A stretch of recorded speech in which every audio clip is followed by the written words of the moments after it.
अनैतिक संबंधाचा शेवट काय होतो? कसा होतो? हे आपल्याला आजच्या स्टोरीत बघायचं आहे. स्टोरी आहे शारीरिक संबंधातून झाली गर्भवती, पैसे मागून गेली बघा कशी ती वरती. आता हे काय नेमकं अनैतिक संबंध कसे असते आणि त्याचा शेवट कसं काय वाईट होतो हे आपल्याला बघायचं आहे. याच्यासाठी आपल्याला जायचं पुणे. आता पुणे आणि तिथं काय होणे? पुण्यात काय असतं? पुण्याच्या वडगाव शहरी या भागात शबाना खान नावाची 29 वय वर्ष गटातली युवती राहते. आता ही युवती असल्यानंतर हिचा बिझनेस काय असतो? ब्युटी पार्लर, त्याच्यानंतर मेकअप करणे, मेकअप आर्टिस्ट असणे आणि त्याच्यानंतर ही काय करायची? पैसे तर जास्त घ्यायचे, पण लोकांना अशी काही म्हणजे सुविधा उपलब्ध द्यायची, की लोकं तिच्याकडे काही काळातच ती अशी फेमस झाली. म्हणजे ती पैसे ज्या प्रमाणात घ्यायची ना, त्या प्रमाणात त्याचपेक्षा पण जास्त अशी ती सेवा पुरवायची. सेवा पुरवल्यानंतर काय असतं लोकांना काय पैशाशी घेणं देणं नाही. फक्त तुम्ही क्वालिटी आणि क्वांटिटी कशी देताय याच्यावर मेन असतं. त्याप्रमाणे ती जास्त द्यायची सेवा. त्याच्यानंतर ती घरपोच जायची. कोणाचं लग्न कार्य असो, नवरीचा असो, हळदीचा समारंभ असो, म्हणजे ती प्रत्येक ठिकाणी जायची. आता हिच्याजवळ काय होतं, हिच्याजवळ काही स्कूटी वगैरे काही नव्हती. आता हिला ऑर्डर काय यायच्या, तिच्या लांबून लांबून तिच्याकडे ऑर्डर यायच्या. मग ती ऑर्डर घेण्यासाठी ती काय करायची, दरवेळेस नवीन नवीन कॅफे म्हणजे कॅब म्हणजे आपलं टॅक्सी बुक करायची आणि त्या टॅक्सीत ती जायची. आता नेहमी नेहमी काय करायचा, आज हा ड्रायव्हर आला की दुसरा दिवशी दुसरा यायचा. पण असंच करता करता तिच्यासोबत काय झालं, तिच्यासोबत तिनं टॅक्सी बुक केली की तिला 3 ते 4 वेळेस एकच ड्रायव्हर आला. आता तो आल्यानंतर त्याच्यासोबत तिची थोडी ओळख झाली. कारण एकदा नाही, दोनदा नाही, तीनदा. जर माणसासोबत जर काय एखादा व्यक्ती जर 3-4 वेळेस दिसला, तर आपला माणसाच्या स्वभावानुसार, मानवाच्या स्वभावानुसार त्या व्यक्तीसोबत तो बोलण्याचा प्रयत्न करतो. तसं याचं बोलणं सुरू झालं. त्याच्यानंतर बोलता बोलता यांनी काय केलं, एकमेकाचे नंबर देवाण-घेवाण केली.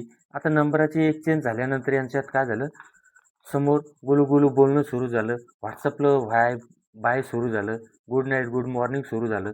त्याच्यातून त्यांचे शारीरिक संबंध, शारीरिक जवळीक आली. आता हा जो गोरखनाथ शिंदे हा कुठाला रहिवासी चंदननगर, चंदननगर परिसरात हा राहायचा आणि तिथून तो त्याचा उदरनिर्वाह चालवायचा. त्याच्यानंतर जो गोरखनाथ शिंदे विवाहित होता. यानं पहिले शबानाला सांगितलं, की माझं लग्न झालेलं आहे, मला एक पत्नी आहे आणि माझा सुखी संसार आहे. तरी पण शबानाला काही अडचण नव्हती. तरी त्यांची शारीरिक जवळीक आली. त्याच्यानंतर कधी-कधी त्यांचे गाडीतही शारीरिक संबंध व्हायचे. कधी तिच्या रूमवर व्हायचे, कधी लॉजवर व्हायचे. असे म्हणजे विविध ठिकाणी विविध प्रकारचे असण्याचा त्यांचा नांगानाच दोघात सुरू झाला. आता सुरू झाल्यानंतर आहे ना, मित्रांनो, तुमचे किती पण म्हणलं, काही म्हणलं, हे प्रेम प्रकरण म्हणू शकत नाही. कारण की याच्यात काय झालेलं आहे, एका जणाला हा विवाहित आहे, एक एक जण हा कोणाचा तरी पती आहे आणि त्याला कुठेतरी पत्नी आहे. आणि हिचा जरी विवाह नसला होईल, तरी ही कुवारी जरी असली, तरी पण या दोघा जणात जे संबंध झालेत, यांना अनैतिकच संबंध मानलं जातं. आणि त्याच्यामुळं काय झालं, कारण की ह्यो कोणाला तर धोका देऊन राहिलाय, असं होतंय. आणि या अनैतिक संबंधाचा शेवट हा काहीतरी कोणत्यातरी काळात वाईटच होतो. कारण कितीही तुम्ही लपून करा, चोरून करा, अंधारात करा, पण ते प्रकरण उजेडात येत असतात आणि ज्यावेळेस उजेडात आल्यानंतर त्यांचा शेवट हा वाईट कशा पद्धतीने होतो.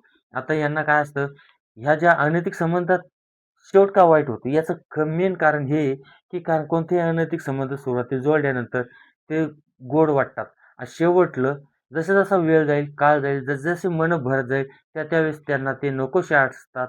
कारण की त्यांचं एकमेकांच्या शारीरिक भावना, मानसिक भावना या पूर्ण भागल्या गेलेल्या असतात आणि त्याच्यानंतर त्यांचं मन भरल्यानंतर एकमेकांचा कंटाळा येतो. त्याच्यामुळं त्यांचं शेवटलं कडूच होतो.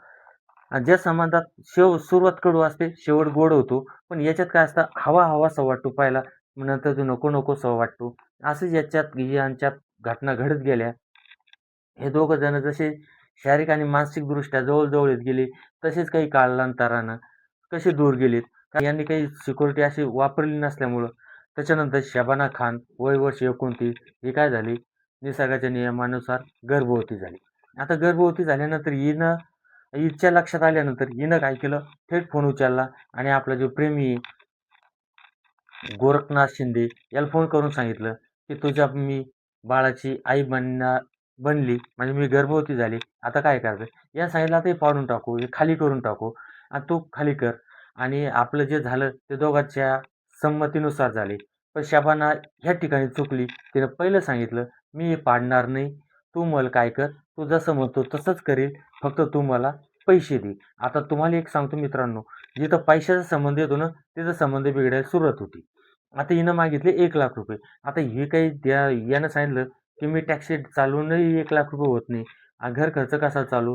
रूम भाडं कसं देऊ? आणि तुला कसे ₹1,00,000 कुठून देऊ? तरी पण ती ऐकायला तयार नव्हती. तिने सांगितले, ₹1,00,000 दे, मी तू सोडून देते. नाहीतर मी तुझ्या घरी जाईल, तुझ्या बायकोला सांगेल, तुझ्या आई-वडिलांना सांगेल, सर्वांना सांगेल आणि विशेष करून पोलीस स्टेशनला तू अन्याय आणि अत्याचार केलाय, अशी मी खोटी केस दाखल करेल. आता याच्यानंतर यानं काय केलं? यानं पण जरा सावरून घेतलं आणि त्याच्यावर विचार केला, की नेमकं आता करायचं काय? आणि त्याच्यातून एक भयान असं मोठं कांडायला सुरुवात होते मित्रांनो. त्यावेळेस तो 5 मे 2026 रोज उगवतो. त्या दिवशी त्याला सकाळी फोन करतो, "आज संध्याकाळी आपण भेटू आणि आपल्या विषयावर बोलू." ती मला भेटायला ये. त्यावेळेस ती काय करतं, तिला संध्याकाळी अंदाजे 9च्या सुमारास बोलवतो. ती येते. आता तिला असं वाटतं आपला प्रेमी. ती पण मोकळ्या मनाने ती त्याच्या गाडीत बसते. गाडीत बसल्यानंतर त्याची कार ही रस्त्याच्या वेगाने धावायला लागते. धावल्यानंतर त्यांच्यात पुढे गेल्या काही काळानंतर त्यांच्या दोघांत वाद तयार होतो. वादाचं रूपांतर झगड्यात तयार होतं आणि त्या टायमाला गोरखनाथ शिंदे जवळ पडले. तिच्या ओढणीनं तिचा गाळा आवळतो. ती निक्षिप्त पडते आणि तसाच तो पळवत राहतो. पळवताना त्याच्यानंतर त्याला असं वाटतं की ह्या बॉडीचं आता नेमकं करायचं काय? त्याच्यानंतर तो केशवनगर हा कचरा डेपो आहे. ह्या कचरा डेपोच्या तिथं गाडी कॅब घेऊन जातो आणि तिची बॉडी तिथं डंप करून टाकतो म्हणजे फेकून देतो आणि तिथून तो निघून येतो. त्याला असं वाटतं की आपल्याला कोणी बघणार नाही कारण कचरा डेपोच्या गेटमधून किंवा इथून अवतीभोवती काही कॅमेरे नाही. पण तिथंच तो चुकला आणि घरी येतो. त्याच्यानंतर दुसरा दिवस उगवतो 6 6 मेचा. आता 6 मेला काय करते, नेहमीसारखे लोक रस्त्याने जात असतात. पण त्यांना काय दिसतं, ते केशवनगरच्या डेपो आहे त्या ठिकाणचं त्यांना बॉडी दिसते. आता बॉडी दिसल्यानंतर ते काय करतात, मोंढवा पोलीस स्टेशनला ताबडतोब कंप्लेंट करणं फोन लावून सांगतात, की साहेब इथं बॉडी पडलेली. पोलीसवाले येतात, बॉडीचा पंचनामा करतात आणि बॉडी पीएमला पाठवतात. आता त्यांच्या पुढं पहिलं मेन प्रकरण उघड होतो, की नेमकी बॉडी कोणाची आणि कोणी काय केलं. त्यांच्यानंतर ते आजूबाजूला बघतात, सीसीटीव्ही कॅमेरे नसते. तरी पण ते मोंढवा पोलीस आहे, केशवनगर कचरा डेपोकडे येणारे जेवढे रस्ते त्याच्यावरचे टोटल सीसीटीव्ही कॅमेरे चेक करतात. चेक केल्यानंतर त्यांना एक गाडी संशयास्पद आढळते आणि त्या गाडीचा नंबर काढून ती गाडी बरोबर त्यांचा अंदाज हा खरा लागतो आणि ते चंदननगर येथील गोरखनाथ शिंदे यांना उचलतात. याला उचलून पोलीस स्टेशनला आणतात. ते सुरुवातीला उडवाउडीची उत्तरं देतो. त्याच्यानंतर त्याच्यावर ते त्याला प्रसाद दाखवतात. त्यावेळेस तो पोपटासारखा बोलायला लागतो आणि वरीलप्रमाणे त्यानं कथन केलेली घटना तो सांगतो. मित्रांनो, ह्या ठिकाणी अनैतिक संबंधाचा शेवट हा वाईट झाला आहे. पण याच्यात आपल्याला कोणा बदनाम नाही करायचं. पण याच्यातून एक शिकायला भेटते. कारण की तुमचं जर काही युवाबाई संबंध जर असतील, तर तुमचा शेवट हा फार वाईट होतो. कारण की ह्या ठिकाणी 2 संसार उद्ध्वस्त झालेत. एक गोरखनाथ शिंदेचा, त्याच्या पत्नीचा, त्याच्या आई-वडिलांचा कसलाही दोष नसताना ते उघड्यावर पडलेत. त्याची लेकरं-बाळं उघड्यावर पडलीत. त्याच्यानंतर शबाना, जी कोणाची तरी धर्मपत्नी झाली असती, कोणाचा तरी तिचा सुखी संसार झाला असता. पण ती पण वासनेच्या खेळात गुंतल्यामुळं ती पण संपली. म्हणजे ह्या ठिकाणी 2 कुटुंब निस्तानाभूत झाली.